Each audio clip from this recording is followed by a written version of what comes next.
योकोसो तो मेरे भाइयों और उनकी प्यारी प्यारी बहनों, उम्मीद है आप सब लोग ठीक होंगे। मैं भी बढ़िया चंगा हूँ। तो आज हम एक्सप्लेन करने वाले सामान स्प्लिट के एपिसोड नंबर 12 को।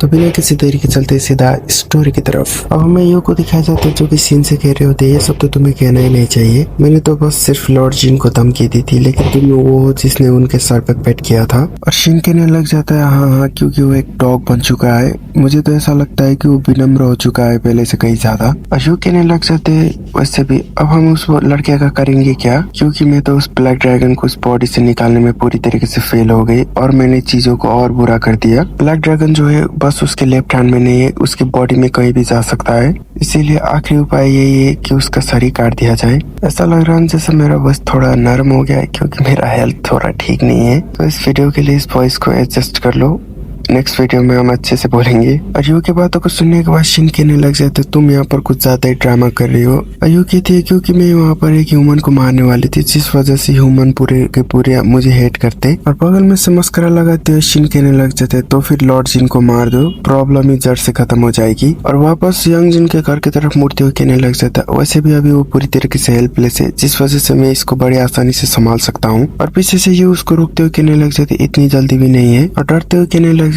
अगर क्या होगा कि उसकी मेमोरी पूरी तरीके से उसके पास वापस आ जाएगी अगर तुम उसके ऊपर हमला करने जाओगे तो। क्या तुम भूल चुके हो कि वो कितना ताकतवर है और क्या क्या करने के कैपेबल है। लॉर्ड जा के बातों को यहाँ पर अमल में लाओ, क्योंकि उन्होंने कहा था कि उनके ऊपर हमें हमला नहीं करना है, बस उन्हें हमें नजरों के सामने रखना है। वैसे भी हम ब्लैक ड्रैगन को उस बॉडी से बाहर निकालने में फेल हो चुके हैं, इसीलिए वो जैसा कहते हैं वही करते हैं। और इतने में यहाँ पर गाड़ी भी आ जाती है और ये दोनों उसी में चढ़ के जाने लग जाते हैं। और जाते हुए यहाँ पर यू कहने लग जाते हैं मुझे ऐसा लगता है कि लॉर्ड शाह के पास कुछ न कुछ तो बड़ा प्लान है लॉर्ड जिन से लेकर। और ये सब सुनने के बाद यहाँ पर सिंह कहने लग जाता है ओह अच्छा, तो तुम यहाँ पर सब कुछ सेटल कर सकते हो, फिर भी तुम लॉर्ड शाह के ऊपर रिलाई कर रही हो। और ये कहने के बाद यहाँ पर रोल्स रॉयस के अंदर जाने लग जाता है वेट, क्या तुम बिना प्लान किए लॉर्ड जिन को मारने वाले थे?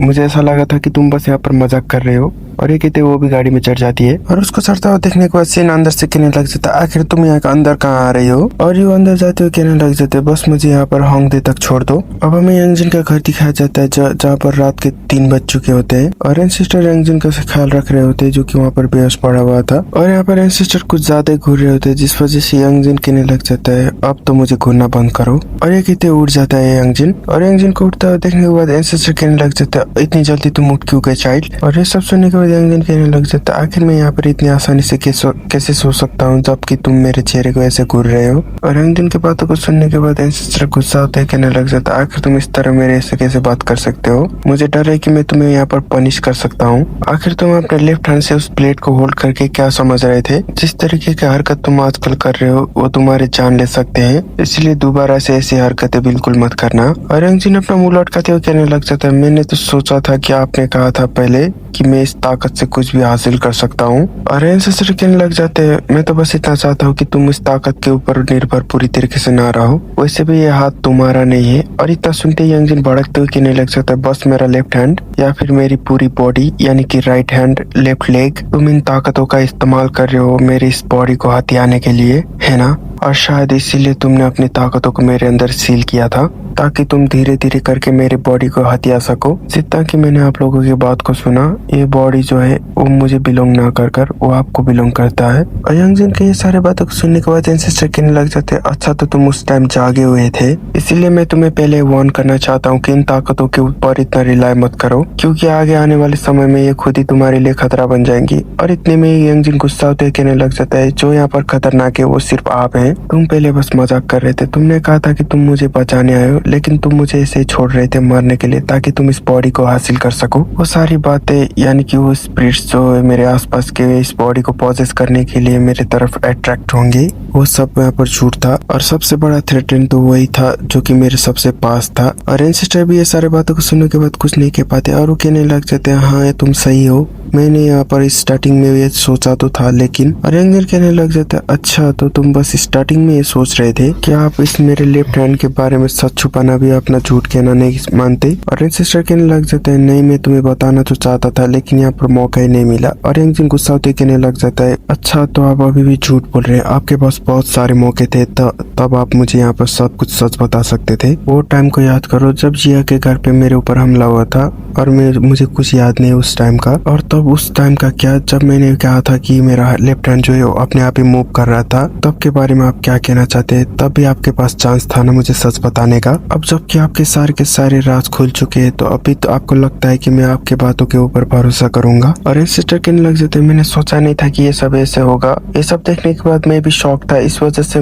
मुझे ये समय को समझने के लिए थोड़ा टाइम चाहिए था। और इतने में कहने लग जाता अब जबकि मैं इस सब के बारे में सोचता हूँ तो हमने एक साथ बैठकर इस सब के बारे में कभी डिस्कस ही नहीं किया है ना। तो आखिर क्या है जो तुम्हें मुझसे चाहिए? मेरी बॉडी? और ये सब सुनने के बाद यहाँ पर एंसेस्टर भी कुछ नहीं कह पाते। वो थोड़ी देर देखते और कहने लग जाते अच्छा तो तुम यहाँ पर सबसे पहले तो वो बॉडी को मेरा कहना बंद करो, क्योंकि वो बॉडी जो है वो मुझसे बिलोंग करता है और शुरू से करती थी। क्योंकि लंबे समय तक यहाँ पर मैं ट्रैप था जिस वजह से तुम्हारा एग्जिस्टेंस जो है वो यहाँ पर मिस्टेक है, तुम्हें यहाँ पर होना ही नहीं चाहिए था। और तभी यंगजन को पास्ट के बातें याद आने लग जाते हैं जहाँ पर बहुत सारे लोग उसको कोस रहे थे। वो कह रहे होते कि तुमने उन्हें मार डाला, तुम्हारे एग्जिस्टेंस के होने की वजह से तुम्हारे पेरेंट्स मारे गए, तुम्हें तो पैदा ही नहीं होना चाहिए था। और प्रेजेंट में यंगजन कहने लग जाता है जैसा कि आपने कहा कि ये बॉडी आपको बिलोंग करती है तो, लेकिन ये घर जो है वो मुझसे बिलोंग करते है, इसीलिए दफा हो जाओ मेरे घर से। और यंगजन की बातों को सुनने के बाद सिस्टर कहने लग जाते हैं क्या तुम ये सब कहते हुए सीरियस हो? और हमें दिखाया जाता है नेक्स्ट सीन में यहाँ पर यंगजन ने सिस्टर को बाहर निकाल दिया होता है और वो दरवाजा बंद करके वहाँ पर अपने बेड में लेट जाता है।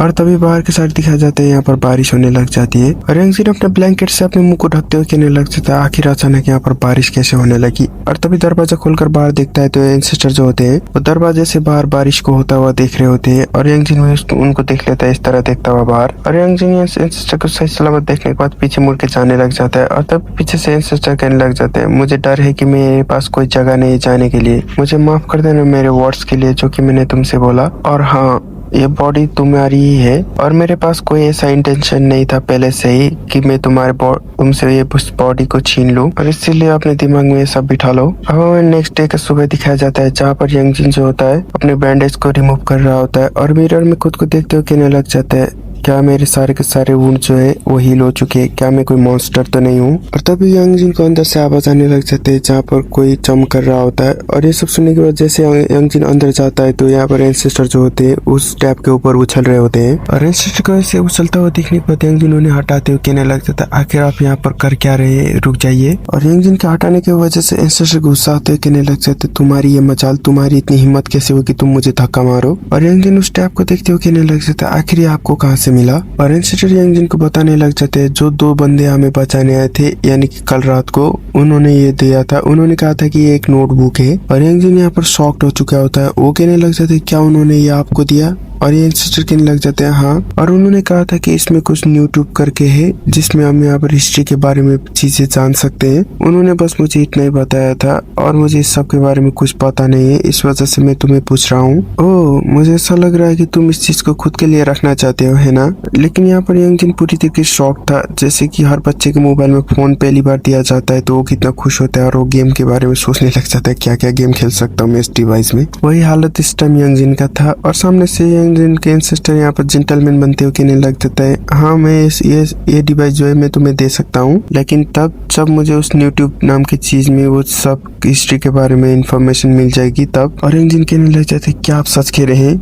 और एंसेस्टर कहने लग जाते हैं हाँ लेकिन इसमें भी एक शर्त है। और यंगजिन बुरी शक्ल बनाते हुए कहने लग जाते हैं क्या एक शर्त? अच्छा तो आप यहाँ पर डील करना चाहते हैं। यंगजिन को लग रहा होता है कि वो यंगजिन से उसकी बॉडी मांगेंगे, लेकिन यंगजिन के एंसेस्टर कहने लग जाते हैं मुझे भूख लगी है, मुझे ब्रेकफास्ट चाहिए। और तभी एंसेस्टर के पेट से यहाँ पर गुड़गुड़ की आवाज आने लग जाती है। अब हमें स्कूल का सीन दिखाया जाता है जहाँ पर कोई कह रहा होता है कि डोजोंग जो है बिल्कुल सीरियस होगा इस टाइम, वो पूरे स्कूल में जिन जिन को पहले उसने सताया था उन सब से माफी मांग रहा है। और ये सब बातें दो लड़कियां कर रही होती है और दूसरी लड़की कहने लग जाता है आखिर वो माफी किस चीज के लिए मांग रहा है? और पहले वाली लड़की कहने लग जाता है वो माफी इसलिए मांग रहा है क्योंकि उसने लोगों को हिट किया था। क्या उसने कहा नहीं था कि वो बस एक्टिंग कर रहा है, इसीलिए मुझे ऐसा लगता है है कि उसे सबसे माफी नहीं मांगनी चाहिए और यंगजिन तभी उनके बगल में से चला जाता है और यही सारे रूमर्स पूरे स्कूल में चल रहे होते हैं आज के दिन में। और यंगजिन अपने क्लासरूम में अंदर जाते हुए कहने लग जाता है ऐसा लग रहा है कि डोजिंग को सब के बारे में सब कुछ पता है जो कि उस स्पिरिट ने उसके बॉडी को पॉजेस किया था। अब हमें दिखाया जाता है डोजिंग अपने दोस्तों से भी माफी मांग रहा था और दोस्त भी कहने लग जाते हैं आखिर तुमने मुझे स्लैप कब मारा था, और ये कहते हंसने लग जाते हैं भाई ने दोस्त अच्छे बनाए यार, मेरे दोस्त तो यहाँ पर टट्टे के ऊपर लात भी मारेंगे तब भी सॉरी नहीं बोलेंगे। और कुछ पेजेस तक यहाँ पर यही सीन होने वाला है जिस वजह से ये सब मैं कट कर देता हूँ। और यहाँ पर थोड़ी देर बाद दिखाया जाता है डोजिंग का दोस्त जो होता है वो कहने लग जाता है यहाँ पर डोजिंग की बॉडी को किसी ने पॉजेस कर रहा था उस टाइम, मैंने तुम लोगों को पहले ही बताया था वो अनदर यूनिवर्स का एक विलन है। और डोजिंग अपने मोबाइल में देखते हुए कहने लग जाता है यहाँ पर अब क्लास 3 हो चुका है और क्लास 2 भी हो चुका है, अब 2 ही बंदे हैं जिनको मुझे अपोलोजाइज करना है। और ये कहते हुए भागने लग जाता है और पीछे से लिया कहने लग जाता है आखिर आप तुम किसको अपोलोजाइज करने जा रहे हो। और भागते हुए डोजिंग कहने लग जाता है शॉन यू। और बगल में से सब देखते हुए जीवन कहने लग जाता है डोजिंग भागो, जल्द से जल्द भागो, आज के दिन में तुम्हें सबसे माफी मांगनी पड़ेगी। और पीछे से लिया जो होते वो गुस्सा होते कहने लग जाता है आखिर वो माफी क्यों मांगे जबकि उसकी कोई भी गलती नहीं थी। और सामने से जीवन कहने लग जाता है अगर ग्रेटनेस कोई पाप होती तो ये सबसे बड़ा पाप ही होता। और लिया कहने लग जाता है आखिर डोजिंग उस बंदे को क्यों सॉरी करने जा रहा है, यानी कि वो शियोन यू ही वो बंदा है जिसने उसके ऊपर कर्स डाला था जिस वजह से डोजिंग बदल गया और ये सब हो गया। और जीवन कहने लग जाता है हाँ मुझे पता है कि उसने ये सब किया था, ये सब उसने इसलिए किया था क्योंकि उसने वो यहाँ पर डोजिंग से जेलस था। और लिया भी डोजिंग की तरफ भागते हुए कहने लग जाते डोजिंग रुक जाओ, तुम्हें उससे यहाँ पर अपोलोजाइज मांगने की कोई जरूरत नहीं है। और पीछे से जीवन कहने लग जाते वैसे भी आजकल शियोन जो है वो तुम्हारे लॉकर रूम में चॉकलेट छोड़ते जा रहा है। और हाँ चॉकलेट से याद आया, कोई मुझे बता सकता है कि चॉकलेट डे कब पड़ता है? कमेंट में चावर भर भर के कमेंट करो। और पीछे से जीवन कहने लग जाता है और हाँ तुम वही हो जिसने डोजिंग के लॉकर रूम से उस चॉकलेट को खाया है। और ये सब के बारे में डोजिंग भी अच्छे से जानता है। अब हम उस क्लासरूम में दिखाया जाता है जहाँ पर डोजिंग आ चुका होता है और तभी उसको देखने के बाद शियोन्यू जो होता है वो सामने देखते हुए कहने लग जाता है आखिर वो यहाँ पर आ ही गया। और शियोन्यू यहाँ पर घबराते हुए कहने लग जाता है अब मैं यहाँ पर क्या करूंगा, अब पूरे के पूरे स्कूल वाले मुझे हेट करेंगे, अब मैं क्या करूँ। और डोजिंग उसके पास आते हुए कहने लग जाते हैं शियोन्यू। और अपना नाम सुनने के बाद शियोन्यू भी डोजिंग की तरफ देखने लग जाता है। अब हमें डोजिंग को दिखाया जाता है जो कि कहने लग जाता है मुझे माफ कर देना कि मैंने तुम्हें पहले रिकॉग्नाइज नहीं किया, मुझे माफ कर देना कि मैं तुम्हें भूल गया जबकि मैं ही वो अकेला था जिसने तुम्हें वोट दिया था। और डोजिंग की स्माइल को देखने के बाद शियोन्यू क्यों जो होता है वहाँ पर रोने लग जाता है। और शियोन्यू यहाँ पर रोते हुए कहने लग जाता है मुझे माफ कर देना डोजिंग, मैंने जो सब किया उसके लिए मुझे सच में माफ कर देना। और तभी लिया भी दरवाजे के पास आ जाती है और यहाँ पर दिखाया जाता है डोजिंग रोते हुए शियोन्यू को संभाल रहा होता है। अब हमें पास का सीन दिखाया जाता है जहाँ पर लिया ने डोजिंग से कहा था कि आखिर तुम कर क्या रहे हो। तब डोजिंग ने कहा था कि मैं बस अपने क्लासमेट के नाम याद कर रहा हूँ और उनके चेहरे भी। और ये सब बातों के बीच में यहाँ पर डोजिंग को दिख जाता है यंगजिन के बारे में, उसका बर्थडे कब आता है। और वो स्माइल करते हुए लिया की तरफ देखने लग जाते हैं। उसको स्माइल करता हुआ देखने के बाद लिया भी ब्लश करने लग जाते हैं और वो कहने लग जाते क्या तुम सच में एक इंसान के रूप में एक एंजल हो। और हमें प्रेजेंट में दिखाया जाता है जो कि वहाँ पर लिया जो होती है कॉरिडोर में चल रही होती है। अब हमें नेक्स्ट सीन में दिखाया जाता है लिया ने यंगजिन के लिए एक जूस को खरीदा होता है और उस जूस को यंगजिन के डेस्क पे रखते हुए कहने लग जाता है ये तुम्हारे लिए। और ये सब होता है यंगजिन का दोस्त भी देख लेता है और लिया अपने सर को दूसरी तरफ मोड़ते हुए कहने लग जाते हैं शुक्रिया। और हमें लिया का चेहरा दिखाया जाता है जो कि यहाँ पर शर्मा भी रहा होता है और गुस्से में भी होता है। और वो यहाँ पर डोजिंग के कॉलर को पकड़ते उसके कान में कहने लग जाती है मुझे जिया ने बताया था कि तुम वो जिसने डोजिंग को यहाँ पर मरने से बचाया था और तुम्ही ने मुझे उस एंटीक स्टोर के मॉन्स्टर से बचाया था और ये सब के लिए अब तुम्हारा बहुत बहुत शुक्रिया। और ये सब कहते हैं हमें दिखाया जाता है लिया का फेस जो कि पूरी तरीके से रेड हो चुका होता है और वो इतना कहने के बाद भाग जाते हैं। और हम यंगजिन के पीछे यंगजिन के दोस्त को दिखाया जाता है जिसके होश उड़ चुके होते हैं और वो अपने हाथ में जो न्यूज़पेपर होता है उसको मरोड़ते हुए उन्हें कहने लग जाता है आखिर ये सब हुआ क्या। और यंगजिन का वही मोटा दोस्त जो होता है उस जूस को उठाते हुए कहने लग जाता है ये तो पिस्ताचियो है ना, ये तो वही सबसे महंगा वाला जूस है। और यंगजिन का वो चश्मिश दोस्त यहाँ पर गुस्सा होते कहने लग जाता है तू मेरा दोस्त हो ही नहीं सकता, तू यहाँ पर टू टाइमिंग कर रहा है, कभी जिया तो कभी लिया, क्या ये सब के बारे में जिया को भी पता है। और यंगजिन कहने लग जाता है तुम यहाँ पर गलत समझ रहे हो, ऐसा कुछ भी नहीं है। लेकिन उसके दोस्त जो होते हुए ये सब मानने के लिए तैयार ही नहीं हो रहे होते और उसका एक दोस्त कहने लग जाता है तुम हमारे साथ गलत कर रहे हो यार, जिया और लिया हमारे स्कूल में सबसे टॉप ब्यूटी में आते हैं और तुम एक साथ दोनों को ही लेना चाहते हो, तुम सच में एक बास्टर्ड हो। और यंगजिन यंगजिन का मोटू दोस्त कहने लग जाता है आखिर तुम हासिल क्या कर लोगे अपने पीछे दो लड़कियों को लड़वा कर, ये बहुत गलत बात है मेरे दोस्त। लेकिन यंगजिन फिर से अपने बारे में सफाई देने लग जाता है, तुम यहाँ पर गलत समझ रहे हो दोस्तों, ये सब कुछ भी नहीं है। और उसके दोस्त फिर से कहने लग जाते हैं अगर तुम्हें चूज करना पड़ेगी इन दोनों में तुम किसको चूज करोगे। और यंगजिन कहने लग जाता है तुम यहाँ पर फिर से गलत समझ रहे हो दोस्तों, यहाँ पर कुछ ऐसा नहीं है, मैं दोनों को ही डेट नहीं कर रहा हूँ। और उसका दोस्त कहने लग जाता है ये हमारा दोस्त नहीं हो सकता है, ये हमसे फिर से झूठ बोल रहा है सच सामने होते हुए भी। और यंगजिन गुस्सा होते कहने लग जाता है चुप करो चूतियो, अपने काम से काम रखो, जब मैं तुम लोगों को बोल रहा हूँ कि कब से यहाँ पर ये सब कुछ भी ऐसा नहीं है। और यंगजिन का वो चश्मिश दोस्त कहने लग जाता है वेट वेट थोड़ी देर रुको, यहाँ पर आज जिया जो है यंगजिन को हाई करने के लिए नहीं रुकी है ना। और यंगजिन का दूसरा दोस्त कहने लग जाता है जरूर जिया को लिया के बारे में पता चल गया होगा। और दोस्तों की बातों को सुनने के बाद यंगजिन भी कहने लग जाता है हाँ आज वो मुझे हाई करने भी नहीं आई। और अपने मोबाइल में टाइम देखते हुए कहने लग जाते हैं आखिर मुझे इतना खाली खाली क्यों लग रहा है आज। उसको कोई मैसेजेस नहीं आए थे जिया की तरफ से, क्या वो आज स्कूल नहीं आई। और ये कहते हुए यहाँ पर क्लासरूम से बाहर निकलने लग जाता है। और जैसे यंगजिन क्लासरूम से बाहर जाने वाला होता है और तभी पीछे से किसी की आवाज आने लग जाती है, वो कहने लग जाते हैं यंगजिन। और यंगजिन जब पीछे मुड़ के देखता है तो वो डोजोंग होता है। और उसको देखने के बाद यंगजिन कहने लग जाता है ओह ये तुम हो, कैसे हो।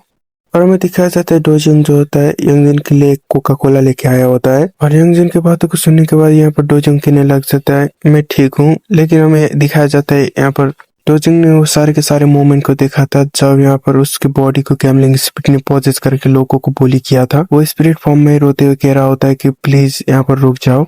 और डोजोंग सामने से यंगजिन को जवाब देता है हाँ मैं थोड़ा ठीक नहीं हूँ, मैं यहाँ पर थेरेपी ले रहा हूँ। और डोजोंग यंगजिन से कहने लग जाता है और हाँ प्लीज ये सब के बारे में सीक्रेट रखना सब लोगों से। यंगजिन भी अजीब शक्ल बनाते हुए कहने लग जाता है तुम चिंता मत करो, वैसे भी मैं चीजों को जल्दी भूल जाता हूँ। और यंगजिन डोजोंग से कहने लग जाता है आखिर तुमने मुझे यहाँ पर क्यों बुलाया, मैं तुम्हें कोई किसी भी तुम्हारे सवाल का जवाब नहीं देने वाला, जो कुछ भी मेरे बारे में देखा था वो सब कुछ सच है। और सामने से डोजोंग कहने लग जाता है ओ ये सब के बारे में मुझे तुमसे कुछ बात नहीं करना था, मुझे बस तुम्हें कुछ कहना था। और यंगजिन भी उसकी तरफ देखते हुए कहने लग जाता है क्या मुझे कुछ कहना था। और तभी डोजोंग को दिखाया जाता है जो कि रोते हुए कहने लग जाता है तुम्हारा बहुत बहुत शुक्रिया। और डोजोंग को इस तरह रोता हुआ देखने के बाद यंगजिन भी ट्रॉमेटाइज हो जाता है। और थोड़ी देर बाद दिखाया जाता है यहाँ पर यंगजिन कहने लग जाता है क्या तुम सच कह रहे हो कि तुमने उस स्पिरिट फॉर्म में सब कुछ देखा था, क्या तुमने उस डाई गेम को भी देखा था। और डोजोंग कहने लग जाता है हाँ सब कुछ, जब तक उसने मुझे पॉजेस कर रहा था वो सब कुछ मैंने यहाँ पर देखा था, तुम उस वक्त बहुत कूल लग रहे थे। और यहाँ पर ये सब सुनने के बाद यंगजिन कहने लग जाता है नहीं चुप करो। और कोका कोला पीते हुए यंगजिन कहने लग जाता है इसका मतलब तुम पूरे समय उस बॉडी के साथ अटैच थे, यानी कि उसके पीछे ही थे। अगर ऐसा है तो तुमने अपनी बॉडी को दोबारा हासिल क्यों नहीं किया जबकि तुम उसके पास ही थे। और ये सब सुनने के बाद यहाँ पर डोजोंग कहने लग जाते ऐसा इसलिए क्योंकि बस यहाँ पर उस बॉडी के पीछे मेरी कॉन्शियसनेस ही थी, मेरी सोल कहीं और ही बंधी गई थी। वहां पर कोई तो था जिसने मुझे अपने हाथों में जकड़ रखा था और उसने एक हॉलो मास्क पहन रखा था। वेट हॉलो मास्क नहीं, हाहो मास्क, पता नहीं कैसे मैं ब्लीच वर्ल्ड में चला गया। तुम चिंता मत करो, मैं वापस सामान स्प्लिट में आ चुका हूँ, मेरे लिए ये सब नया नहीं है, मैं यहाँ पर एक एनिमे से दूसरे एनिमे में जंप करते रहता हूँ। अब हमें यंगजिन को दिखाया जाता है जो कि यहाँ पर चल रहा होता है और वो सोचने लग जाता है डोजोंग के बातों को। एक बंदा जो कि हाओ मास्क पहन के घूम रहा था, ये वो शॉप लेडी नहीं हो सकती जो कि वहाँ पर उस गैमलिंग स्पिरिट की ग्रैंडमा थी। मे भी उसको वहम हो गया होगा, उसका चेहरा वैसे भी हाओ मास्क जैसा ही है, लेकिन फिर भी इतना ज्यादा भी कोई कंफ्यूज कैसे हो सकता है कि उसका चेहरा इतना ज्यादा भी हाओ मास्क जैसा नहीं लगता। हमें दिखाया जाता है यही सब सोचते हुए यंगजिन चलते हुए जा रहा होता है और अचानक अपने सामने किसी को देखता है और अब वहीं पर रुक जाता है और उसके सामने वाला भी वहीं पर रुक जाता है क्योंकि वो जिया होती है। क्या ही मोमेंट बन रहा है, जो मोमेंट मेरी लाइफ से पूरी तरीके से कट ऑफ हो गया और मेरे पेरेंट्स को और मेरे पड़ोसियों को लगता है कि मेरी गर्लफ्रेंड है। पता भी है कि कितना दर्द होता है कि तुम्हारे ऊपर आरोप लगा दिया जाता है कि तुम्हारी गर्लफ्रेंड है, एक्चुअल में तुम सिंगल हो। अब अपने दर्द के टोकरी को साइड में रखते हुए स्टोरी की तरफ चलते हैं। अब हमें दिखाया जाता है इन दोनों को एक दूसरे को देखकर कोई बात ही नहीं निकल रही होती है और तभी लड़की बात करती है। पहले लिटरली लड़की बात करती है, मैं भी तो एक ऐसी लड़की डिजर्व करता हूँ यार। और जिया कहने लग जाते है हे यंगजिन, और इतना कह के उसके बगल में से गुजर जाती है। और मेरी तरह यंगजिन को भी कुछ समझ नहीं आया था और वो पीछे मुड़ते हुए कहने लग जाता है जिया। अब हमें दिखाया जाता है जिया के दो दोस्त बन चुके होते हैं और उसके वो लेफ्ट एंड राइट में होते हैं। अब हमें दिखाया जाता है यंगजिन एक तरफा आशिक की तरह अपने सर को खुजाकर जमीन की तरफ देखने लग जाता है। अब हमें नेक्स्ट सीन में दिखाया जाता है यंगजिन के घर का सीन, जहाँ पर यंगजिन के एंसेस्टर जो होते हैं अपने टैब में कुछ देख रहे होते हैं और चैनल का नाम होता है हिस्ट्री इन स्टाइल। और इस चैनल में एक किरदार होता है जो कि अपने हाथ जोड़ते हुए कह रहा होता है कि असली क्वेश्चन ये है कि क्यों जियोशॉन, नहीं जोशियन, जो कि कोरिया का पुराना नाम है। और तभी यंगजिन घर पहुंच जाता है और उसको देखते हुए यंगजिन के सिस्टर कहने लग जाते हैं, ओ तो तुम घर आ चुके हो चाइल्ड। और इतना सुनने के बाद यंगजिन जैसे ही सिस्टर की तरफ देखता है तो वो यहाँ पर के ड्रामा देखने में मसरूफ होते हैं। और यंगजिन को स्कूल से आता हुआ देखने के बाद सिस्टर कहने लग जाते हैं, मुझे उससे माफी मांग लेनी चाहिए क्योंकि मेरा ग्रैंडसन घर आ चुका है। और ये सब वो स्क्रीन में देखते हुए कह रहे होते हैं। और ये सब देखने के बाद यंगजिन कहने लग जाता है, आखिर तुम किससे बात कर रहे हो एंसेस्टर। अबे के ड्रामा देखते देखते बाबला हो गया क्या। और एंसेस्टर यहाँ पर स्माइल करते हुए कहने लग जाता है, तुमने जो मुझे दिखाया है यानी कि यूट्यूब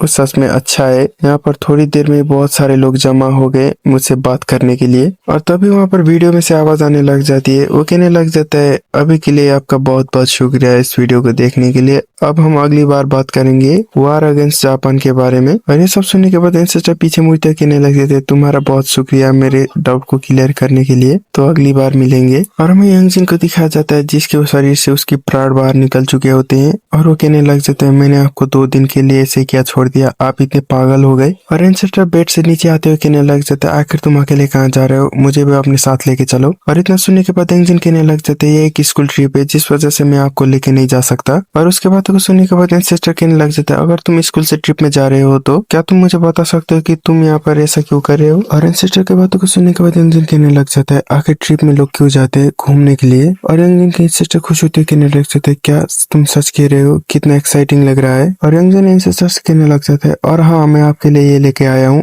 और एक बॉल में बहुत सारी सॉसेस को रख देता है, और इन 2 दिन के लिए यही और थोड़ा सा बीफ है वही यूज कर लेना। और तभी एंसेस्टर के बगल में से टैब में से आवाज आने लग जाती है। वो कहने लग जाता है, यूलमी घटना के बाद राजा जोजोंग। और तभी एंसेस्टर गुस्सा होते कहने लग जाते, हे भगवान तू चुप नहीं रह सकता क्या, तू कितना बोलेगा, जब से इसको ऑन किया तब से तू बोले ही जा रहा है। और ये सब देखने के बाद यंगजिन भी पीछे से कहने लग जाता, हे भगवान अभी ने कौन समझाए कि ये वीडियो को प्ले करके बैठे हैं जो कि लगातार बजता ही रहेगा। अब हमें मिडनाइट को दिखाया जाता है जहाँ पर वो टैब जो होता है अभी भी बोल रहा होता है, क्योंकि एंसेस्टर जो होते हैं वो वीडियो को देखते देखते ही सो चुके होते हैं। अरे सुनकर यंगजिन भी पक चुका होता है और उठते हुए देखता है तो यहाँ पर एंसेस्टर जो होते हैं वो सो रहे होते हैं। और यंगजिन उठते हुए कहने लग जाता है, तुम बेवकूफ, तुम्हें लग रहा है कि तुम लोगों से बात कर रहे हो लेकिन ये एक रिकॉर्डेड वीडियो है। अब हमें नेक्स्ट डे मॉर्निंग को दिखाया जाता है। यंगजिन जो होता है वो यहाँ पर स्कूल ट्रिप में जाने के लिए तैयार हो रहा होता है। और यंगजिन को इतनी जल्दी उठा हुआ देखने के बाद एंसेस्टर कहने लग जाता है, आखिर तुम इतनी जल्दी क्यों उठ गए, अभी तो सूरज भी बाहर नहीं आया। और एंसेस्टर की बातों को सुनने के बाद यंगजिन कहने लग जाता है, क्योंकि मैं स्कूल ट्रिप के लिए जा रहा हूँ इस वजह से हमें जल्दी गैदर होना पड़ेगा। और एंसेस्टर कहने लग जाता है, अगर तुम्हें जल्दी उठना था तो तुम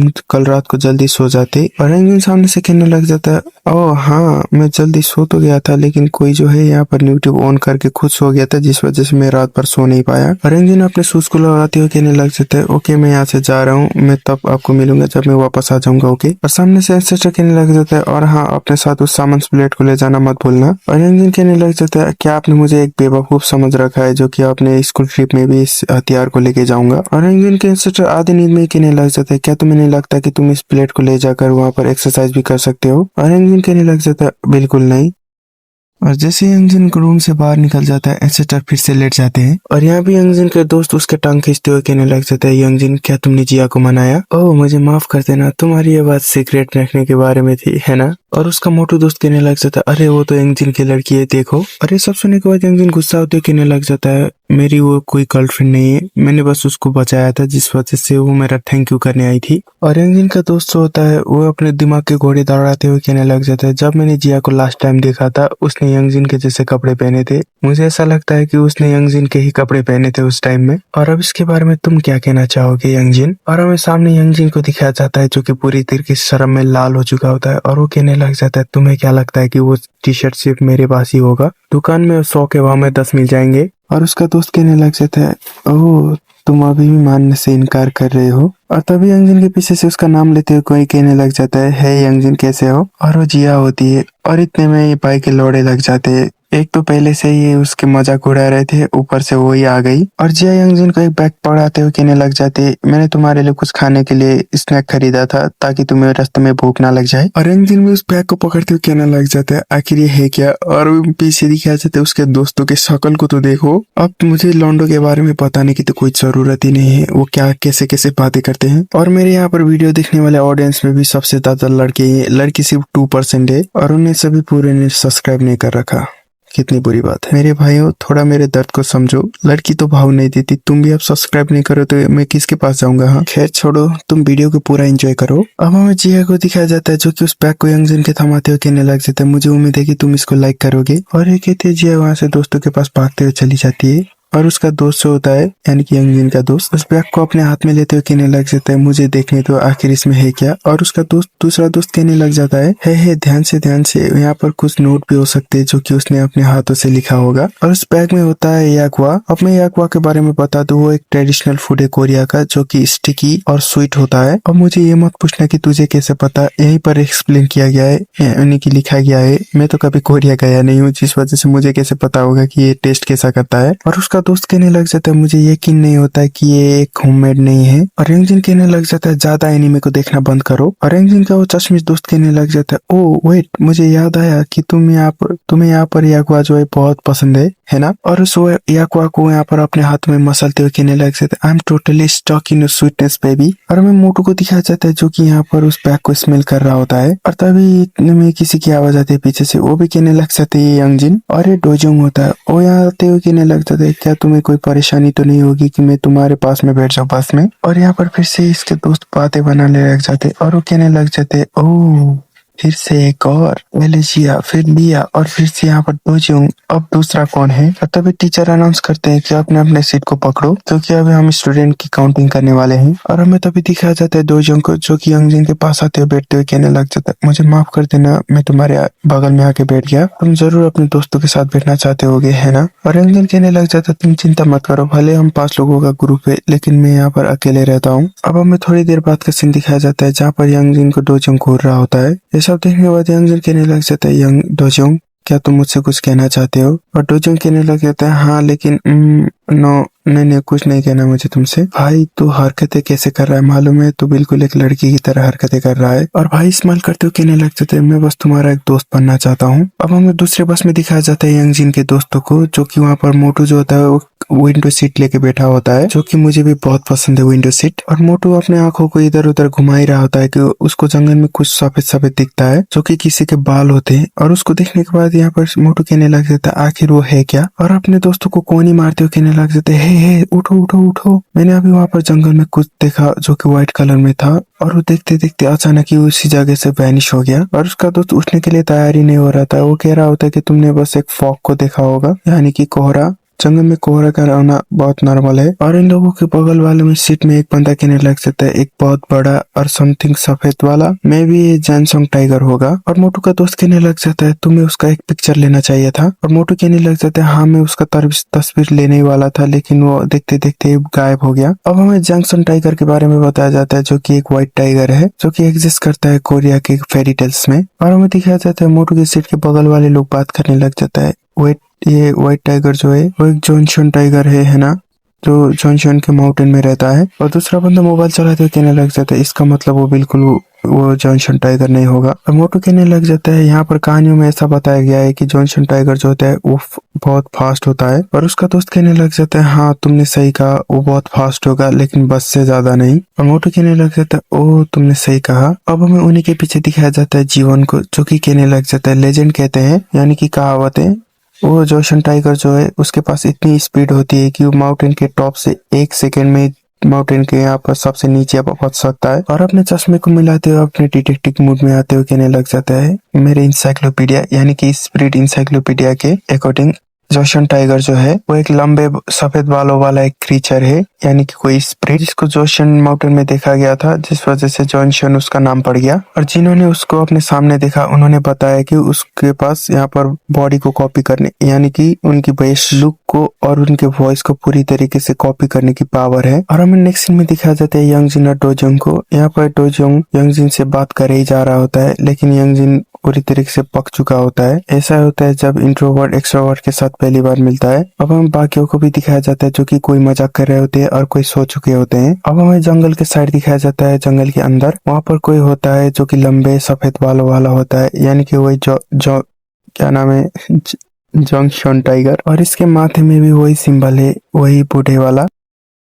अब हमें दिखाया जाता है स्कूल बस को जो कि अपने डेस्टिनेशन तक पहुंच चुका होता है और यहाँ पर एक पीटी टीचर कहने लग जाता है तुम्हारे पास सिर्फ 5 मिनट का टाइम है, उसके अंदर तुम्हें जिम क्लॉथ को पहन के जल्द से जल्द आना होगा वरना तुमको बहुत बड़ी पनिशमेंट मिलेगी। बस उनके इतना सुनते हैं यहाँ पर सारे के सारे स्टूडेंट अपने अपने रूम में भागने लग जाते हैं। अब हमें दिखा जाए इन सारे स्टूडेंट को जो कि यहाँ पर दिन भर में बहुत सारी एक्टिविटी करते हैं, यानी कि क्लाइंबिंग करना और यहाँ पता नहीं क्या क्या गेम है। अब हमें लंच का टाइम दिखाया जाता है जहाँ पर यंगजिन अपने प्लेट को लेके आकर बैठ जाता है अपने टेबल पे और तभी एक बंदा आके वहां पर बैठ जाता है जो कि होता है जीवन। वो कहने लग जाता है यंगजिन फाइनली हम दोबारा मिल गए, क्या तुम रात में सोते नहीं हो जिसकी वजह से तुम अपने चेहरे को देखो कि तुम्हारा डार्क सर्कल पहले से ज्यादा हो गया है। और जीवन की इतना बात सुनते ही यंगजिन यहाँ से जाने लग जाता है जिसको यहाँ पर कपड़े को पकड़ कर रोकने लग जाता है जीवन और कहने लग जाता है बड़ी मुश्किल से तुम मिले हो यार, अभी तो रुक जाओ थोड़ी देर, अभी मैं तुम्हें कुछ बताना चाहता हूँ, तुम्हें यकीन नहीं होगा कि आज प्रोग्राम में क्या क्या होने वाला है। और अपने हाथ में एक फाइल को दिखाते हुए कहने लग जाता है हमारे स्कूल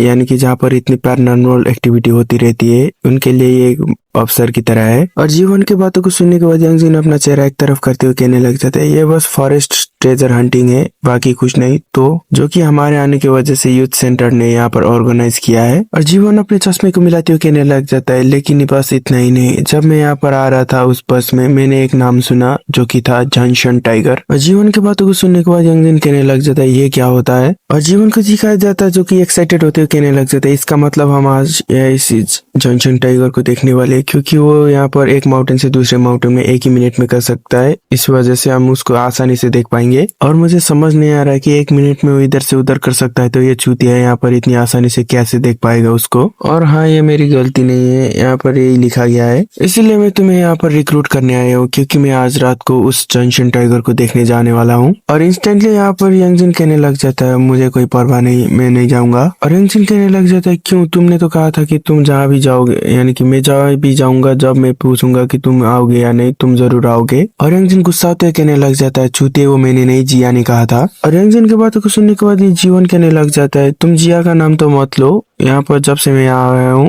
तब से मैंने जिया को देखा ही नहीं है। और यंगजिन कल वाले वाक्य को याद करने लग जाता है और कहने लग जाता है उसके पास कुछ और काम होंगे करने के लिए जिस वजह से तुमने उसको नहीं देखा। और जीवन कहने लग जाता है जब से उस गैम्बलिंग स्पिरिट से हमने लिपटा है तब से वो थोड़ी बदल गई है, वो हमसे ज्यादा मिलती नहीं है। और कहने लग जाता है वेल मैं शायद जानता हूँ कि वो यहाँ पर हमसे ज्यादा मिलती क्यों नहीं है। और यंगजिन कहने लग जाता है तो फिर बताते क्यों नहीं, क्यों वो नाराज है और हमसे मिलना अवॉइड कर रही है। और जीवन यंगजिन के सामने बैठते हुए कहने लग जाता है क्योंकि तुम जब यहाँ पर गैम्बलिंग स्पिरिट से उस दिन डील कर रहे थे तब तुमने कहा था कि हमें दफा हो जाओ। और इतना सुनने के बाद यंगजिन यहाँ पर घबराते हुए कहने लग जाता है क्या, कब, मैंने ऐसा कभी नहीं कहा, मतलब ऐसा बोला लेकिन ऐसा मतलब नहीं था मेरा, मैं बस तुम लोगों के लिए थोड़ा चिंतित था क्योंकि वहाँ पर गैम्बलिंग स्पिरिट था जो कि मेरे ऊपर हमला ना कर तुम लोगों को हॉस्टेज बनाकर मुझे मैनिपुलेट कर सकता था, इस वजह से मैंने तुम लोगों को वहाँ से चले जाओ कहा था, मैंने ये नहीं कहा था कि दफा हो जाओ, ये मैंने कभी नहीं कहा। और जीवन यंगजिन की बातों को सुनने के बाद कहने लग जाता है हाँ मैं तुम्हारी बातों को समझ सकता हूँ लेकिन जिया बिल्कुल यही सोच रही होगी, तुम्हारी इतनी कड़वी बातों को सुनने के बाद वो तुम्हारे लिए बस एक वार्डन सोचती होगी खुद को। और ये सब सुनने के बाद यंगजिन अपना चेहरा लटकाने लग जाता है और तभी यहाँ पर जीवन कहने लग जाता है हालांकि तुम इन सब बातों के लिए कोई टेंशन लेने की कोई जरूरत नहीं है क्योंकि मैं तुम्हें यहाँ पर ट्रेजर हंटिंग में यानी कि जंक्शन टाइगर को देखते वक्त तुम्हें स्वॉर्डमैनशिप भी सिखाऊंगा जो कि स्पीक ऑफ विच, जिस तरह तुम अपने तलवार को अनजाने में यूज करते हो जो कि तुम्हें कोई स्वॉर्डमैनशिप नहीं आती, एक बचकाना जैसा लगता है। लेकिन भाई को यहाँ पर जीवन की कोई बात सुनाई नहीं दे रही होती क्योंकि उसको सिर्फ टेंशन होती है जिया की। और मेरे सिंगल भाइयों चैनल को सब्सक्राइब कर दो, मैं दुआ करूंगा कि तुम अगर लड़की हो तो यहाँ पर अच्छी सी हिनाटा जैसी लड़की मिले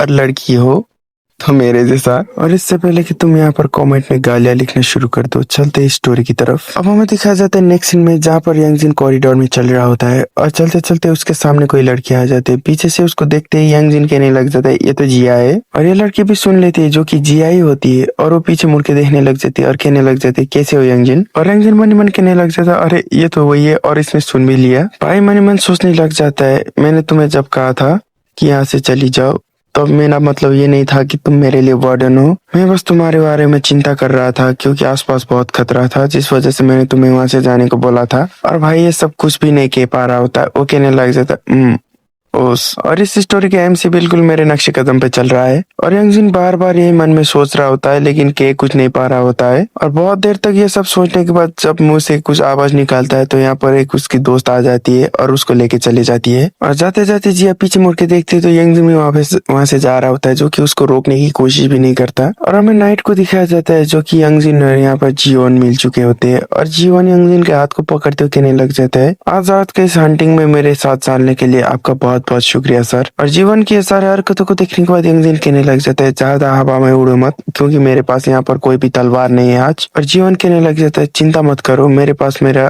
5 कलर वो नेट है। और यहाँ पर दिखाया जाता है ये दोनों जंगल की तरफ निकल जाते हैं और जाते जाते यंगजिन कहने लग जाता है, अगर टीचर ने हमें पकड़ लिया कि हम यहाँ पर जंगल पे आ चुके हैं तो मैं तुम्हारा नाम दे दूंगा। और जीवन भी एक कदम आगे वो कहने लग जाता है, यहाँ पर तुम्हें कोई भी नोटिस नहीं करता है स्कूल भर में, तो चिंता मत करो, किसी को पता नहीं चलेगा कि तुम यहाँ पर वहां से बाहर निकल चुके हो। और यंगजिन कहने लग जाता है, तो बताओ कि जंक्शन टाइगर जो है वो कैसा दिखता है, जबकि इसके नाम में टाइगर है तो बिल्कुल वो भी टाइगर की तरह ही दिखता होगा। और यंगजिन की बातों को सुनने के बाद यहाँ पर जीवन कहने लग जाता है, मैंने अपने लाइफ में उस जंक्शन टाइगर को कभी देखा नहीं है, लेकिन जिन्होंने भी उसे देखा है उन्होंने बताया है कि वो लंबे लंबे सफेद बालों से लिपटा हुआ होता है और उसके बारे में ये भी अफवाह है कि उसके पास यहाँ पर शेप शिफ्टिंग की ताकत भी है, यानी कि अपनी बॉडी को किसी की भी बॉडी में चेंज करने की ताकत। तो इसीलिए वो कभी भी अपने असली रूप में नहीं रहता होगा। और ये भी अफवाह है कि जिन लोग भी उसके पाथ को यानी कि उसके चलने के रास्ते को नांग के चले जाते हैं वो उनकी यादों को तक पढ़ सकता है और परफेक्टली उन यादों को कॉपी करके तुम्हारे सामने पेस्ट कर सकता है, यानी कि वही हरकतें दोबारा तुम्हारे सामने रिप्ले होंगी। कुल मिला के जंक्शन टाइगर तुम्हारे हरकतों से लेके तुम्हारे हाव भाव तक यहाँ पर सारे के सारे कॉपी कर सकता है और साथ में तुम्हारे शक्ल और बॉडी को भी। और इतना सुनने के बाद यंगजिन कहने लग जाता है, ओह तो फिर तुम यहाँ पर इतना श्योर कैसे हो कि मैं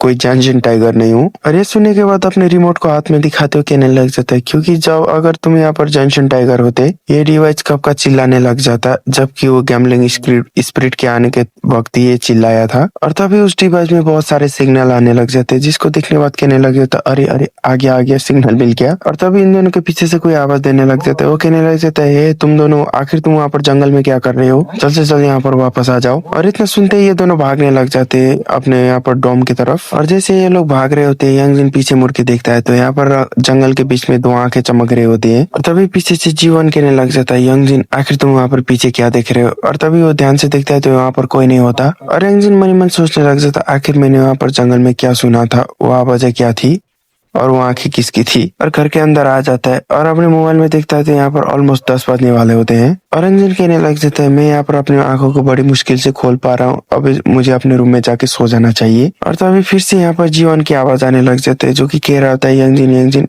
मुझे तुम्हारी मदद चाहिए। और यंगजिन जीवन को देखने के बाद कहने लग जाता है, अब तुम्हें क्या चाहिए। और जीवन कहने लग जाता है, क्या तुम मेरे साथ वापस उसी माउंटेन में चलोगे, क्योंकि जब यहाँ पर हम भागते हुए आ रहे थे तब मेरा कुछ सामान गिर गया है और मुझे अकेले जाने में बहुत ज्यादा डर लग रहा है, क्या तुम मेरे साथ चलोगे। और यंगजिन उसके बातों को सुनने के बाद कहने लग जाता है, क्या तुम बचपन में सर के बल गिर गए थे क्या। अब इन दोनों को दोबारा से उसी जंगल के अंदर दिखाया जाता है, आगे आगे जीवन चल रहा होता है और पीछे पीछे यंगजिन कहने लग जाता है, आखिर तुम और आगे क्यों जा रहे हो, हम इससे पहले जब यहाँ पर आए थे इतने आगे नहीं आए थे, इस वजह से वापस चलो। मैं भी तुमने अपने सामान को अपने रूम में ही छोड़ दिया होगा और तुम्हें ऐसा लग रहा है कि तुमने सामान माउंटेन में गिरा दिया। और तभी यंगजिन को एक साइन बोर्ड नजर आती है जो कि लिखा गया होता है खतरा। और यंगजिन जीवन को रोकते हुए कहने लग जाता है, डूड क्या तुमने यहाँ पर एक साइन को भी नहीं पढ़ सकते। और तभी जीवन सामने देखते हुए कहने लग जाता है, मुझे मिल गया।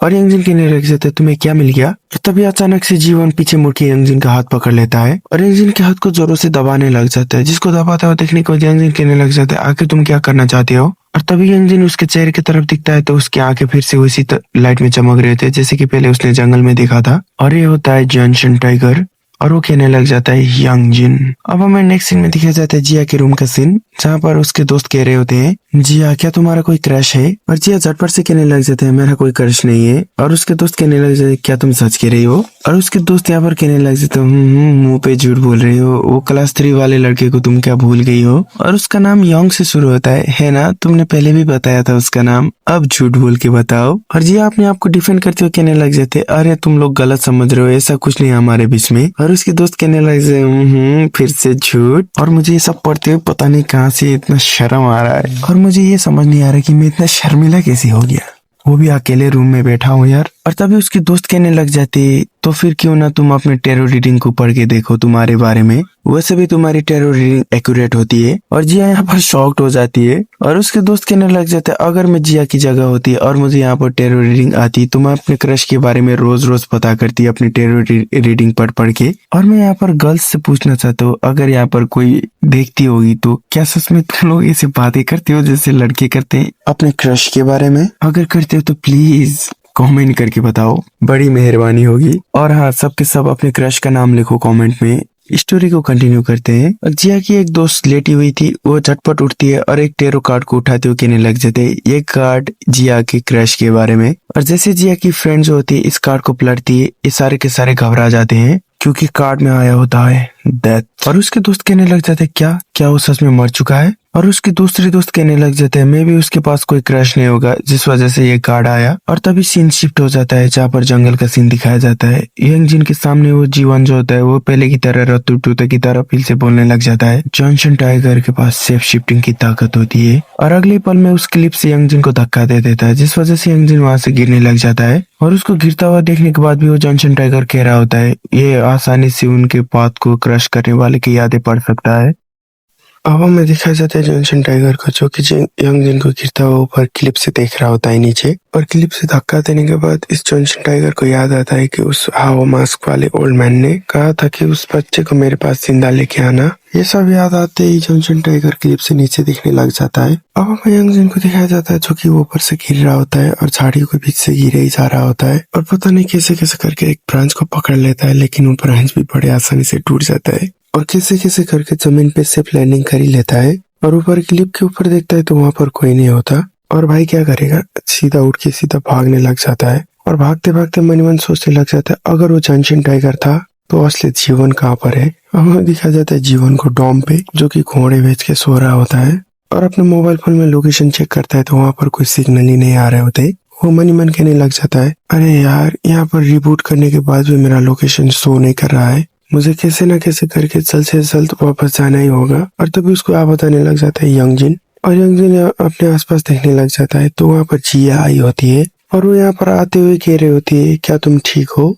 और यंग जिन उसको देखने के बाद कहने लग जाता है आखिर तुम यहाँ कैसे आ गई? और जिया उसके पास आते हुए कहने लग जाती है हम यहाँ पर टेरो रेटिंग कर रहे थे, तब मुझे पता चला कि तुम थोड़ा डेंजर में हो, इसलिए मैं तुम्हें ढूंढते हुए आ गई। थैंक गॉड कि तुम यहाँ पर सेफ हो। और यंग जिन कहने लग जाता है आखिर तुम्हें एग्जैक्ट लोकेशन कैसे पता चला कि मैं यहीं पर मिलूंगा तुम्हें? और जी हंसते हुए कहने लग जाते हैं मैं हमेशा से जानती हूँ कि तुम कहाँ पर मिलोगे। और यंग जिन कहने लग जाता है ये मत कहना कि तुमने भी मेरे अंदर यहाँ पर ट्रैकर छुपा रखा है। और जिया यंग जिन का हाथ पकड़ के उसको खींच के ले जाने लग जाती है और कहने लग जाती है चलो मेरे साथ। और जिया का अपना हाथ पकड़ता हुआ देखने के बाद यंग जिन शर्माते हुए कहने लग जाती है आखिर तुम कर क्या रही हो? और जिया कहने लग जाती है तुम्हारा इससे मतलब क्या है? और यंग जिन फिर से शर्माते हुए कहने लग जाते तुम आखिर मेरा हाथ क्यों पकड़ रही हो? और जिया कहने लग जाते तुम्हारा प्रॉब्लम क्या है? वैसे भी आसपास कोई भी नहीं है, क्या तुम्हें शर्म आ रही है? और तभी यंग जिन के मोबाइल पे जिया का फोन आने लग जाता है और ये देखते ही भाई की फट जाती है। और तभी पीछे से जिया कहने लग जाते क्या हम एक दूसरे का हाथ पकड़ के चले? अब हमें जिया को दिखाया जाता है जो कि कह रहे होते ओरिजिनल वाली जिया। वो कहने लग जाते यंग जिन क्या तुम किसी परेशानी में हो? और भाई क्या बोलेगा, उसके सामने जिया की कॉपी खड़ी हुई है और जो कि उसको घूरने जा रही है। और एक दिन फोन पे रिप्लाई देने लग जाता है तुम्हें टेंशन करने की कोई जरूरत नहीं है, मैं पूरी तरीके से ठीक हूँ। और यहाँ पर रंगीन कुछ बकवास करने लग जाता है, वो कहने लग जाता है कपड़े फेंक दिए थे। और जिया ये सुनते ही कहने लग जाते क्या तुम आखिर क्या कह रहे हो, ये कपड़े के बारे में बात कहाँ से आई? और रंगीन रिप्लाई करता है नहीं नहीं कुछ नहीं। और मन ही मन सोचने लग जाता है जिया का सिक्स सेंस वाकई में कमाल है, उसको पता चल गया कि मैं थोड़ा खतरे में हूँ। और जिया फिर से कहने लग जाते हैं क्या तुम श्योर हो कि तुम ठीक हो? क्या इस टाइम मुझे ये सब कहना थोड़ा मुश्किल लग रहा है तुम्हें? और यंग कहने लग जाता है नहीं मैं पूरी तरह से ठीक हूँ। और फोन को कट करते हुए मन ही मन सोचने लग जाता है मैं पूरी तरह से कंफर्म हूँ कि मेरे सामने जो जिया है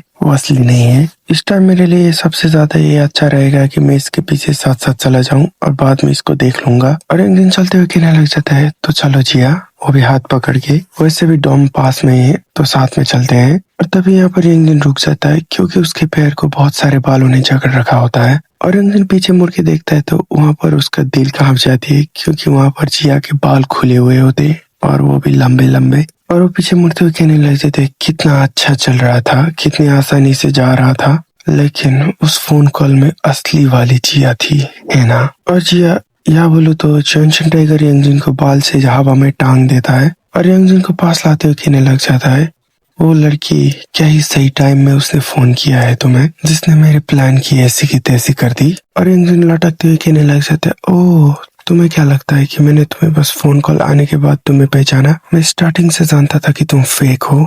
और जॉनसन टाइगर कहने लग जाता है, तुम बकवास कर रहे हो, तुम्हारी मेमोरी में वो लड़की बिल्कुल ऐसी ही दिख रही थी। और यंगजिन लटकते हुए हंसते हुए कहने लग जाता है, ओह तुम्हें ऐसा लगता है, कितने सालों से तुम जॉनसन टाइगर हो और तुम्हें पता होना चाहिए कि किसी का रूप लेते वक्त उसके कपड़े ध्यान से चुने, क्योंकि जिस कपड़ों को तुमने पहन रखा है वो मैंने जिया को दिए थे। और इतना सुनते ही ये जॉनसन टाइगर जो थे गुस्से में आते हुए यंगजिन के गले को पकड़ लेते, वो भी बाल से, और कहने लग जाती है, बकवास बंद करो और सो जाओ। और सच कड़वा ही होता है, चाहे वो जॉनसन टाइगर ही क्यों ना हो। और यंगजिन मन ही मन सोचने लग जाते हैं एंसेस्टर की बातों को। उन्होंने कहा था घर से निकलते वक्त, बच्चे अपने साथ इस सामान प्लेट को लेते जाओ, क्या पता कब तुम्हारे ऊपर खतरा आ जाए। और यंगजिन ने कहा था कि मैं कोई बेवकूफ हूँ जो यहाँ पर घूमने जा रहा हूँ और इतनी भारी प्लेट को लेके जाऊं। और यंगजिन मन ही मन सोचने लग जाता है, मुझे कैसे भी करके वो प्लेट चाहिए, मुझे वो प्लेट लेके आना चाहिए था। और तभी यंगजिन के हाथ में ब्लैक ड्रैगन की एबिलिटी जो होती है वो चमकने लग जाती है और अपने हाथ को आगे करते हुए म्योनर को बुलाने लग जाता है,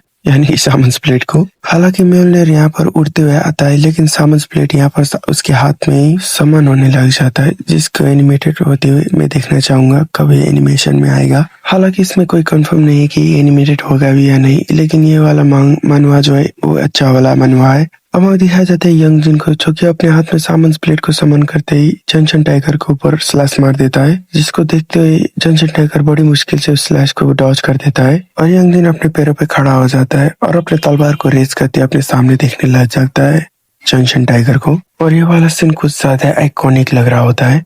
और यंगजिन अपने हाथ में सामंस प्लेट को देखने के बाद कहने लग जाता है, आखिर ये इतनी दूर कैसे आ गई। और फिर से ब्लैक ड्रैगन यंगजिन के पैरों की तरफ जाते हुए यंगजिन को आगे की तरफ घसीटने लग जाता है। और यंगजिन कहने लग जाता है, भाई रुक भी जाए, इतनी आसानी से तो उसको नहीं मार सकता। और सामने जाकर कैसे न कैसे करके जॉनसन टाइगर के ऊपर हमला कर देता है, लेकिन जॉनसन टाइगर की स्पीड बहुत तेज होती है, वो बड़ी आसानी से उस हमले को डॉज करते हुए भागने लग जाता है, जिसको देखकर ब्लैक ड्रैगन भी यंगजिन के बॉडी को काबू करते हुए उसको सामने ले जाने लग जाता है। और यंगजिन उड़ रहा होता है और उड़ते उड़ते कहने लग जाता है, धत्तेरी की, वो ब्लैक ड्रैगन फिर से अपनी मर्जी से मेरी बॉडी को काबू कर रहा है और सीधा जाकर एक पेड़ से टकरा जाता है, वो भी बड़ी जोरों से, और अपने सर को पकड़ते खड़ा हो जाता है, सॉरी अपने नाक को जहाँ से खून निकल रहा होता है, और कहने लग जाता है, ब्लैक ड्रैगन को लेकर किसी को पता नहीं चलेगा अभी क्या हुआ। अब अगर मैं अपने लेफ्ट हैंड को इस्तेमाल करते उस जॉनसन टाइगर को हरा सकता हूँ तो मैं जरूर करूंगा। अरे सारा जॉनसन टाइगर जो है वो कुछ ज्यादा कमीना है। वो यंगजिन के सामने उसकी मॉम का फॉर्म लेकर आते हुए कहने लग जाता है, यंगजिन मेरे बच्चे कैसे हो। बस इतना ही देखना था। यंगजिन गुस्से में लाल पीला होते कहने लग जाते, तुम्हारी इतनी औकात नहीं कि तुम मेरी मॉम के रूप को धारण करो, तुम फिर से मेरे माइंड के साथ खेल रहे हो, तुमने बस उसी फॉर्म को लिया है जो कि मेरी मेमोरी में तुमने देखा। और अपने तलवार को ग्रैब करते उसके ऊपर हमला करने के लिए जाने लग जाता है और कहने लग जाता है, मैं नहीं देख सकता। और जॉनसन टाइगर उसके मॉम के वॉइस में कहने लग जाता है, जो सब तुम्हारे साथ हो उसके लिए मुझे माफ कर देना मेरे बच्चे। और ये सब सुनकर यंगजिन की आंखों में भी आंसू आ रहे होते हैं और उसको हमला करने के लिए आगे बढ़ जाता है। और ब्लैक ड्रैगन को अपने मॉम के ऊपर हमला करते हुए देखने के बाद यंगजिन कहने लग जाता है, प्लीज रुक जाओ। और ब्लैक ड्रैगन सामने जाकर यंगजिन के मॉम को यानी कि जॉनसन टाइगर को मारने वाला होता है। यंगजिन कहने लग जाता है, प्लीज मैं तुमसे भीख मांगता हूँ, रुक जाओ। और इतने में ही ब्लैक ड्रैगन यंगजिन की मॉम यानी जॉनसन टाइगर को काट देता है और उसको पुरानी यादें आने लग जाती है, जहाँ पर लोग कह रहे थे तुम्हारी वजह से तुम्हारे पेरेंट मारे गए, तुमने उन लोगों को मारा है। और प्रेजेंट में दिखाया जाता है यंगजिन को, जो कि अपनी मॉम की बॉडी को देख रहा होता है जमीन पे गिरा हुआ और जोरों जोरों से हाफ हाफ के रो रहा होता है और अपने तलवार को जमीन पे छोड़ के रोने लग जाता है चिल्लाते हुए। तभी इसी टाइम पर इस कमीने को दिखाया जाता है, यानी कि जॉनसन टाइगर को अपना मौका देखते हुए अपने बालों से यंगजिन को जकड़ने लग जाता है। और तभी एक हवा का झोंका आता है, जिस वजह से उसके सारे बाल वहां से वैनिश होने लग जाते हैं। और ये बंदा कोई और नहीं, तुमने कपड़े देखकर गेस कर ही लिया होगा। और वो बंदा कहने लग जाता है, डिस्पर्स फ्लोइंग मिरर। और उसके इतना करते ही वो जॉनसन टाइगर के शैडो जो होता है वो वहां से गायब होने लग जाता है, यानी कि वो फॉर्म जो कि यंगजिन की मॉम की उसने ली थी वो टूट कर बिखर जाती है। और सामने आ जाता है असली जॉनसन टाइगर, जो कि शॉक हो रहा होता है और सामने देखता है तो वहां पर आ चुके होते हैं लॉर्ड झा। और लॉर्ड झा कहने लग जाते हैं, तुम बेवकूफ, ये सब असली नहीं था। और अपने फैन की मदद से जॉनसन टाइगर के ऊपर हमला करते हुए कहने लग जाते हैं, विंड ऑफ फ्रॉस्ट। अब हमें लॉर्ड झा के सामने दिखाया जाता है उस जॉनसन टाइगर को जिसने की फॉर्म ले चुका होता है यंगजिन का। और उसने बड़े आसानी से लॉर्ड जाके इस स्पेल को काट दिया था। अब बस इतना करने की वजह से इस जॉनसन टाइगर को ओवर कॉन्फिडेंट हो जाता है कि वो लॉर्ड जा को हरा सकता है और वो आगे बढ़ जाता है लॉर्ड जा के ऊपर हमला करने के लिए, लेकिन लॉर्ड जा अपने फैन से उसके हमले को रोक देते हैं। जॉनसन टाइगर को दिखाया जाता है जो कि अपना पूरा प्रेशर जो होता है उस तलवार के ऊपर लगा रहा होता है, लेकिन लॉर्ड जा बड़ी आसानी से उसके हमले को होल्ड कर रहे होते हैं और तभी यंग जिन का यानी कि जॉनसन टाइगर के हाथ में जो शॉट थी वो टूटने लग जाती है और थोड़ी देर में वो शॉट टुकड़े टुकड़े हो जाती है और यहाँ पर लॉर्ड जा कहने लग जाते, तुम्हें क्या लगता है तुम इस कॉपी किए हुए शॉट से मुझे हरा सकते हो? मैंने इसके असली वाले फॉर्म के साथ लड़ाई कर रखी है, वो भी असली वाले ओनर के पास साथ। और इतना सुनते ही जॉनसन टाइगर जो होता है वो अपने हाथ से उस शॉट को गायब करते हुए लॉर्ड जा का फॉर्म लेने लग जाता है और जॉनसन टाइगर कहने लग जाता है, अगर मुझे तुम्हें हराना है तो मुझे तुम्हारा ही फॉर्म यूज करना पड़ेगा। और सेम अटैक को यूज कर देता है, यानी कि वही विंड ऑफ फ्रॉस्ट। और ये सब देखने के बाद लॉर्ड जा भी शॉक हो जाते हैं और वो कहने लग जाते हैं, क्या क्या ये मुमकिन भी कैसे है? उसने बस अब इस मेरे सामने गॉड की स्किल को कॉपी किया। और ये जॉनसन टाइगर लॉर्ड जा का एक मेंढक ज्यादा लग रहा है। अब हम फाइट देखेंगे Lord Shah versus Lord Shah. और जॉनसन टाइगर फिर से उसी स्पेल का यूज करने लग जाता है, विंड ऑफ फ्रॉस्ट। इसको इसी स्पेल के अलावा कुछ और नहीं आता और लॉर्ड शाह सामने से इसके बदले में यूज करते हैं फ्लोइंग मिरर, जिस वजह से उसका फॉर्म जो होता है वो टूट के बिखर जाता है और सामने आ जाता है उसका असली फॉर्म जॉनसन टाइगर वाला। और लॉर्ड जा कहने लग जाता है, तुम मनुष्य बेवकूफ, तुम्हें क्या लगता है तो तुम इस कॉपी की ताकत से मुझे हरा सकते हो? क्या तुम्हें ऐसा लगता है कि तुम्हारे पास कोई चांस भी है कि तुम मेरे अगेंस्ट खड़े हो सकते? और लॉर्ड जा ये सब कहते हुए बड़े गुस्से में लग रहे होते और वो अपने स्पेल का यूज करते हुए कहने लग जाता है, बोरोड फ्रॉम हेवन, यानी कि अर्ली ब्रांच। और एक टाइगर फॉर्म का स्पेल यूज करने लग जाता है, जिस वजह से उनके फैन में भी एक टाइगर का सिंबल आने लग जाता है और उस फैन को जमीन पे पटकते उनको दिखाया जाता है लॉर्ड शाह के चेहरे पे टाइगर के जैसे स्पॉट आ चुके होते हैं। और लॉर्ड शाह के इतना करने के बाद वो एक स्पेल का यूज करते हैं जो कि होता है माउंटेन ऑफ मिथ। और लॉर्ड जा के इस स्पेल के यूज करने की वजह से उस जॉनसन टाइगर के आसपास में बहुत सारे स्टोन उगने लग जाते हैं और तभी एक और बंदे की एंट्री होती है जो कि आते ही उस माउंटेन यानी कि उस चट्टानों को तोड़ देता है। ये सब देखने के बाद लॉर्ड जा भी शॉक्ड हो जाते हैं और उसने बस इस माउंटेन को तोड़ा नहीं था, एक लात के साथ साथ जॉनसन टाइगर को भी बाहर लेके आया था। और जैसे ही बाहर आता है वो अपने स्वॉर्ड को निकाल कर लॉर्ड जा की तरफ थ्रो कर देता है, जिस वजह से स्वॉर्ड जो होता है वो सीधा लॉर्ड जा की तरफ आने लग जाता है, लेकिन लॉर्ड जा अपने फैन की मदद से बड़ी आसानी से उस स्वॉर्ड को रिफ्लेक्ट कर देते हैं। और ये बंदा पता नहीं कौन है, वो कुछ ज्यादा कूल लग रहा है। ये इसने बस इस अपने स्वॉर्ड को नहीं फेंका था, वो खुद भी उस स्वॉर्ड के साथ साथ आया था, जिसको देखने के बाद लॉर्ड जा भी शॉक्ड हो जाते हैं। और वो बंदा लॉर्ड जा को क्रॉस करते यंगजिन के पास पहुंच जाता है और उसको एक मुक्का मारने वाला होता है, लेकिन राइट मोमेंट पर लॉर्ड जा यंगजिन को बचा लेते हैं और अपने पास खींच लेते हैं, जिस वजह से यंगजिन वहां से गायब हो जाता है। और ये बंदा अपने मैन को ऊपर करने लग जाता है क्योंकि उसी के ऊपर वो तलवार जो होता है जो कि उसने लॉर्ड जा की तरफ फेंका था वो घूम रहा था और वो तलवार सीधा आके अपने तलवार के मैन में घुस जाता है। भाई क्या ही कूल वाला सीन है। और ये सब तो इस कहानी का एमसी तक नहीं कर पाया जो कि इस साइड कैरेक्टर ने कर दिखाया।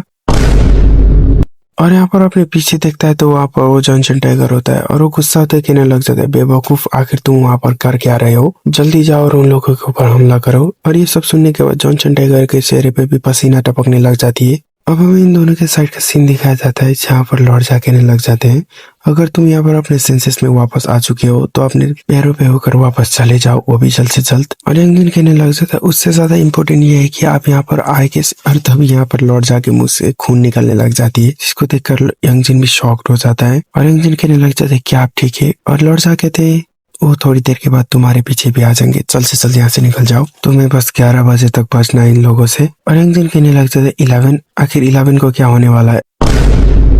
और हमें दिखाया जाता है एक बच्चा जो होता है वो एल्डर को बचाने की कोशिश कर रहा है, ऐसा दिख रहा होता है। ये सब देखने में यंगजिन भी थोड़ा अजीब फील कर रहा होता है और लॉर्ड जा कुछ ज्यादा ही कमजोर हो चुकी होती है और वो कहने लग जाता है, वो आ रहा है, जल्दी यहाँ से चले जाओ। और यहाँ पर इन दोनों की तरफ बड़े जोरों शोरों से कोई बढ़ रहा होता है जो कि होता है जॉनसन टाइगर। वो कहने लग जाता है, तुम्हारी हिम्मत कैसे हुई मेरे से भागने की? और लॉर्ड जा यंगजिन के सामने अपना पंखा फेरते हुए कहने लग जाते हैं, उसकी आंखों में मत देखो वरना तुम दोबारा से उसके इल्यूजन में फंस जाओगे। और इतना कहते ही लॉर्ड जा फिर से अपने दूसरे स्पेल का यूज करते हैं जो कि होता है फ्रॉस्ट ऑफ वेव, जिसकी वजह से उन दोनों के सामने बहुत सारे क्रिस्टल आने लग जाता है आइस के, जिस वजह से वो जॉनसन टाइगर भी उसी के अंदर फंस के रह जाता है। और तभी उस फ्रॉस्ट के बीच में से यानी कि उस बर्फ के बीच में से 2 तलवार आती है जो कि इन दोनों की तरफ बढ़ रही होती है और यंगजिन को बचाने के लिए लॉर्ड जा उसके सामने आ जाता है और एक तलवार उनके आर पार हो जाती है और दूसरा तलवार उनके पैर के आर पार। और लॉर्ड जा इतने घायल होने के बाद भी कहने लग जाते हैं, बच्चे यहाँ से जल्द निकल जाओ। और ये सब देखने के बाद यंग जिन कहने लग जाता है लेफ्ट हैंड, और तभी लॉर्ड जा कहते हैं अपने उस ब्लैक ड्रैगन के ऊपर इतना भरोसा मत करो, बस यहाँ से जल्द भाग जाओ। और भाई ये बंदा है कौन जो कि गॉड को भी इतना आमने सामने से टक्कर दे रहा है, वो भी बराबरी का। लॉर्ड जाके सीने में जो तलवार घुसी हुई थी उस तलवार को निकालकर यंगजिन की तरफ बढ़ जाता है। अब ये दोनों होते हैं आमने सामने, और ये सब देखकर यंगजिन के अंदर जो ब्लैक ड्रैगन होता है वो फिर से यंगजिन की बॉडी को पॉजेस करने लग जाता है। अब हमें दिखाया जाता है लॉर्ड शाह की घड़ी में जो कि 11 बजने ही वाले होते हैं और अचानक बज भी जाते हैं, लेकिन अचानक ये सारे लोग लड़ने वाले होते हैं। यहाँ पर लॉर्ड शाह की तरफ से कुछ आवाज आने लग जाती है, तो सब सुनकर ये सब उन्हीं की तरफ देखने लग जाते हैं। झाड़ियों के बीच में से एक बंदा स्लोली ऑरा फॉर्मिंग करते हुए आ रहा होता है, जो कि होता है लॉर्ड शाह का एल्डर फॉर्म। और वो यहाँ पर सामने आते ही एक स्पेल का यूज करते हैं जो कि होता है विंड ऑफ फ्रॉस्ट, जिसकी वजह से पहले तो थोड़ा बहुत हवा जाती थी, लेकिन इस टाइम देखो पूरा का पूरा विंड का प्रेशर कितना ज्यादा है। और ये मास्क वाला आदमी बड़ी मुश्किल से उस हमले को डॉज कर देता है, लेकिन उसको भी थोड़ा बहुत अटैक लग जाते हैं, जो कि बस उसी हवा के झोंके के थोड़े से कांटेक्ट में आने की वजह से उसको लगा था।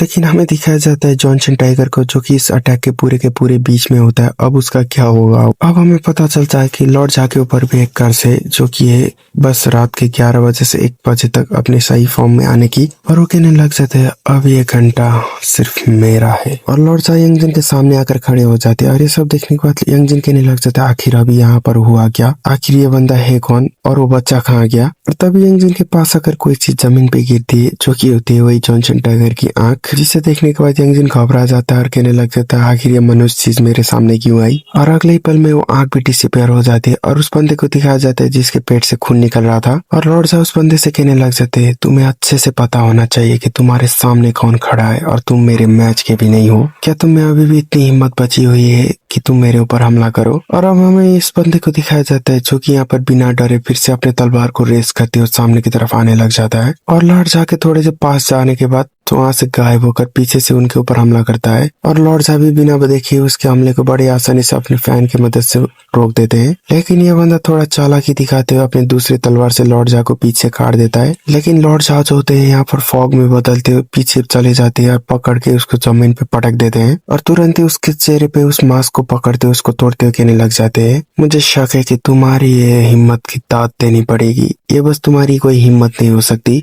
तुम्हारे पीछे कोई ना कोई जरूर होगा जिसकी वजह से तुम मेरे ऊपर हमला करने आए। तो बताओ कि वो है कौन जिसने तुम्हें मेरे पास भेजा है, उसका नाम बताओ। लेकिन ये बंदा अपने हाथों में 3 बॉल को लाकर वहां पर फोड़ देता है, जिस वजह से यहाँ पर पूरा धुआं फैल जाता है। और जैसे ही लॉर्ड साहब उस धुएं में हमला करने वाले होते हैं वहां पर कोई क्रीचर आने लग जाता है, जो कि होता है एक डियर, जिसको देखने के बाद लॉर्ड साहब रुक जाते हैं। और यंगजिन भी पीछे से ये शब्द होता हुआ देख रहा होता है, और यहाँ पर लॉर्ड शाह जो होते हैं अचानक से यंगजिन को फिर से उसी क्लाउड में कैद कर लेते हैं। और यहाँ पर यंगजिन छटपटाने लग जाता है, और तभी लॉर्ड शाह उसके पास आकर अपने फैन को धीरे से उसके सर पे टच करते हैं, जिसकी वजह से यंगजिन जो होता है वहां पर बेहोश हो जाता है। और लॉर्ड शाह कहने लग जाता है ब्लैक ड्रैगन बाहर आ जाओ, अगर तुम इतनी आसानी से यहाँ पर बाहर नहीं आए तो मुझे डर है कि मैं तुम्हें एग्जिस्टेंस से मिटाने की ताकत रखता हूँ। जल्द से जल्द इस बॉडी से निकल जाओ, इस बॉडी को छोड़ दो, इससे पहले कि मैं अपना आपा खो दूं। फिर भी यंगजिन के बॉडी पे कोई भी रिएक्शन नहीं हो रहे होते, लेकिन अचानक वहां पर वो